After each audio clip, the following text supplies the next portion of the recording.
ওয়াকফ সম্পত্তি উদ্ধারের দাবি। বসিরহাটের শহীদ দীনেশ মজুমদার রোড অবরোধ করে বিক্ষোভ। বসিরহাটের ত্রিমোহনী সংলগ্ন পশ্চিমপাড়া এলাকায় গোপাল খাঁ ওয়াকফ জামে মসজিদের বেশ কিছু সম্পত্তি দখল করে নেওয়া হচ্ছে। এই মসজিদের সম্পত্তি রয়েছে কলকাতার বেলেঘাটা, বসিরহাটের রাজেন্দ্রপুর সহ একাধিক জায়গায়। লিখিত অভিযোগ জানানোর পরেও কোনো সুরাহা না হয় মসজিদের বেশ কিছু ইমাম মুয়াজ্জিমরা বসিরহাটের গুরুত্বপূর্ণ শহীদ দীনেশ মজুমদার রোড অবরোধ করে বিক্ষোভ দেখায়। বেশ কিছুক্ষণ ধরে তারা বিক্ষোভ দেখানোর পর বসিরহাট থানা পুলিশ এসে বিক্ষোভ তুলে দেয়। বিক্ষোভকারীদের দাবি, অবিলম্বে এই সমস্ত সম্পত্তি পুনরুদ্ধার করে মসজিদ কমিটির হাতে তুলে দিতে হবে। এই দাবি যদি মানা না হয় তাহলে আগামী দিনে তারা আরো বৃহত্তর আন্দোলনে নামার হুমকি দিয়েছেন।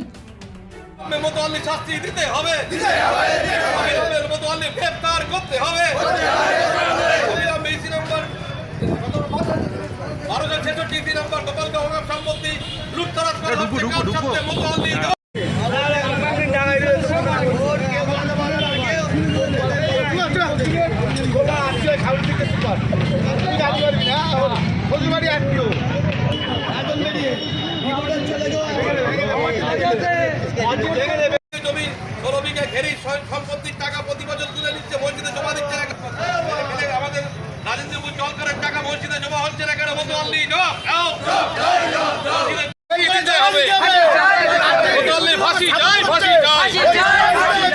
লক্ষ কোটি কোটি টাকা সম্পত্তি মেয়াদ হলো কার সাথে? ওয়াকফ বোর্ড জবাব দাও। এখনো পর্যন্ত মোতাল্লি বিচার হলো না কেন? ওয়াকফ বোর্ড জবাব দাও। এই যে মসজিদটা দেখছেন, এটা হচ্ছে গোপাল খান ওয়াকফ জামে মসজিদ, যেটা ওয়াকফভুক্ত, যার ইসি নাম্বার 1266।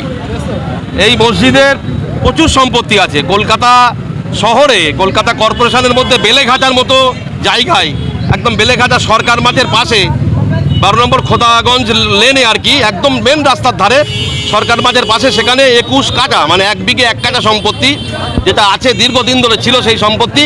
তার দলিলে গোপাল খান যে ওয়াকফ বোর্ডের দলিল দেওয়া আছে, সেই দলিলে পরিষ্কার লেখা আছে। এখান থেকে আগে আমরা এখান থেকে ভাড়াও তুলতো এখানকার আমাদের যারা সেই সময় মোতাল্লি ছিল। তো সেই সম্পত্তি ইদানিং আমরা দেখছি কয়েক মাস আগে সেখানে কোনো প্রমোটাররা ঘিরে দিয়েছে। সেখানে একটা পুকুরও ছিল সের ভিতরে।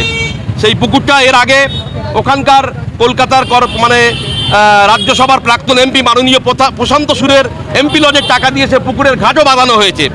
তো সেই সম্পত্তি ঘিরে নিয়ে, টিন দিয়ে ঘিরে নিয়েছে, ঘিরে নিয়ে সেখানে সেই পুকুর বুঝানোর কাজ চলছে। আমরা এই খবর জানার পরে আমরা ওয়াকফ বোর্ড, আমরা মাননীয় মুখ্যমন্ত্রী, আমরা কেন্দ্রীয় ওয়াকফ দপ্তরে, আমরা ডিএম, এসডিও, রাজ্যপাল, আমরা সকলের কাছে মেল আকারে আমরা গণদরখাস্ত জমা দিয়েছি। প্রায় গণদরখাস্ত জমা দেওয়া হয়ে গেছে, প্রায় 12/1/2026 সালে আমরা গণদরখাস্ত জমা দিয়েছি। কিন্তু এখনো পর্যন্ত সে কাজ বন্ধ হলো না, এখনো পর্যন্ত সেই কাজ চলছে। তো আমরা সেই জন্যে, আপনারা সংবাদ মাধ্যম আমাদের কাছে এসেছেন, আপনাদের কাছে খবর আছে, জানতে এসেছেন, ওই জন্যে আজকে আমরা জনগণের অসুবিধা হয়েছে, তবু আমরা পথ অবরোধ করতে বাধ্য হয়েছি। মসজিদে শুক্রবার রোজা চলছে, আমরা সকলে রোজা আছি। এই রোজার মধ্যে আমাদের আল্লাহর সম্পত্তি, এই মসজিদের সম্পত্তি বাঁচানোর উদ্দেশ্যে মুসল্লিরা আজকে পথে নেমেছে। আমরা সরকারের কাছে দাবি করব, কলকাতার বেলেঘাটা সরকার মাঠের পাশে যে 1 বিঘে 1 কাঠা সম্পত্তি আছে, যার বর্তমান আনুমানিক বাজার মূল্য অন্ততপক্ষে 50 কোটি টাকার বেশি, এবং কলকাতার ট্যাংরাতে, কর্পোরেশনের ট্যাংরাতে সেখানে 2 বিঘে সম্পত্তি আছে, সেটাও সম্পূর্ণ বেহাত, সেখান থেকে কোনো ইনকাম মসজিদে আসে না। এবং আর একটা জিনিস আপনাদের জেনে রাখার দরকার, আমাদের ট্যাংরায় 4 বিঘে, ভুল হয়েছে 4 বিঘে, মূল অভিযোগ বলছি। এবং আমাদের রাজেন্দ্রপুর গ্রাম পঞ্চায়েতে সেখানে ভেরি আছে, সেই ভেরিতে 16 বিঘে সম্পত্তি আছে।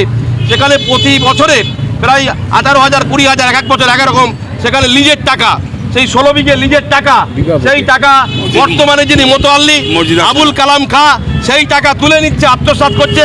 সেই টাকা 1টি পয়সা ওই মসজিদে জমা দিচ্ছে না, এবং তিনি মোতাল্লি হয়ে আছে, কিন্তু তিনি একদিনের জন্য মসজিদে আসে না। সাধারণ এই গ্রামবাসী এবং মসজিদ কমিটি, তারা এখানকার গ্রামবাসী, এই মসজিদটি 100 বছরের আগে পুরনো, 100 বছরের পুরনো মসজিদ, এই মসজিদ ভেঙে পড়ছিল। আমরা ওয়াকফ বোর্ডে টাকা জমা দিয়ে পারমিশন নিয়ে 1 কোটি টাকা খরচ করেছে এলাকার লোক করে, এই নতুন মসজিদ তৈরি করেছে, এখনো কাজ চলছে। 1 কোটি টাকা, এর জন্য ওয়াকফ বোর্ডে কোনো টাকা দেয়নি, মোতাল্লি দেয়নি। এইরকম পরিস্থিতি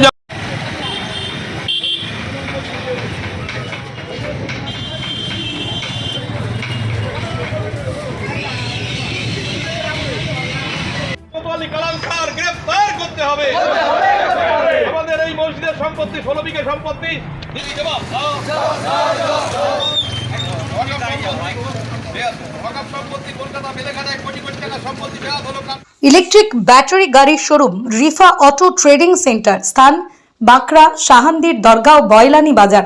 2026-এ ধামাকা অফার চলছে, আসুন যোগাযোগ করুন এই নাম্বারে 9932709436 অথবা 8159859100।